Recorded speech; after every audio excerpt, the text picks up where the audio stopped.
வணக்கம் நண்பர்களே, இமயம் DBT real estate சேனலுக்கு உங்களை வரவேற்கிறேன். இன்றைக்கி நம்ம பார்க்க வந்துருக்கிற ப்ராப்பர்ட்டி பார்த்திங்க அப்படின்னா கிளாம்பாக்கம் பஸ் ஸ்டாண்டுக்கு பக்கத்தில் கிளாம்பாக்கம் ரயில்வே ஸ்டேஷன் புதுசாக செஞ்சுட்டு போட்டிருக்காங்க இல்லையா.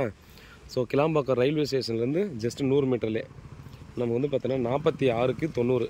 இது வந்து 2 பிளாட்டாக இருக்குது.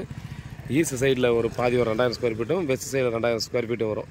ஸோ மொத்தமாக சேர்த்து தான் கொடுக்குறாங்க. 2.5 கோடி ஃபைனல் ரேட் ஓகேன்னா மட்டும் தான் இது வந்து பேச முடியும். 46 அடி ஃப்ரண்டேஜில் இருக்குது. இது வந்து பார்த்தீங்கன்னா நம்ம கமர்ஷியல் ரெசிடென்சியல் ஏரியாவில் யூஸ் பண்ணுற மாதிரி இருக்குங்க. இந்த ஒரு பெரிய ரோடாக இருக்குது பார்த்தீங்களா. இது ஸ்ட்ரெயிட்டாக ஒரு 800 மீட்டர் 600 மீட்டர் போயிட்டு ரயில் பார்த்தீங்கன்னா வண்டலூர் ஜூக்கு போகிற கிராசிங் இருக்குது. அப்படியே நம்ம பக்கத்தில் பார்த்தீங்கன்னா இந்த பிரிட்ஜ் பார்த்தா தெரியும், ஓட்டிரிக்குள்ளே போகிற பிரிட்ஜு. இதுக்கு அப்படியே அந்த டேங்க் பேக் சைடில் தான் பார்த்திங்கன்னா நமக்கு கிளாம்பாக்கம் பஸ் ஸ்டாண்டு. அதே போல் பார்த்திங்கன்னா நம்ம முன்னாடி தான் கிளாம்பாக்கம் ரயில்வே ஸ்டேஷன் கன்ஸ்ட்ரக்ஷன் பண்ணுறாங்க. இங்கேருந்து 100 மீட்டர் தான் கிளாம்பாக்கம் ரயில்வே ஸ்டேஷனுக்கு. ஸோ இது வந்து பார்த்தோன்னா நம்ம வந்து சூப்பரான ஒரு கமர்ஷியலாக யூஸ் பண்ணலாம். ரயில்வே ஸ்டேஷன் இப்போ வந்துடுது, இன்னும் கொஞ்ச நாளில் கண்டிப்பாக ஓப்பன் பண்ணிவிடுவாங்க. அப்போ வந்து சூப்பரான ஒரு கமர்ஷியல் இடம் ஃப்ரண்ட்டில் பேக் சைடில் ரெசிடென்ஸில் கூட நம்ம பண்ணிக்கலாம், அப்பார்ட்மெண்ட் கட்டிக்கலாம். இல்லை பார்த்தீங்கன்னா இண்டிவிஜுவல் வில்லாஸ் நம்ம வந்து கட்டி கூட ரெண்டல் கொடுக்கலாம். பாருங்கள், இந்த சரௌண்டிங்கில் யாராவது பார்த்துட்டு இருக்கீங்கன்னா டெஃபினட்டாக மிஸ் பண்ணாதீங்க. மேலும் டீட்டெயிலுக்கு கால் பண்ணுங்கள். நன்றி.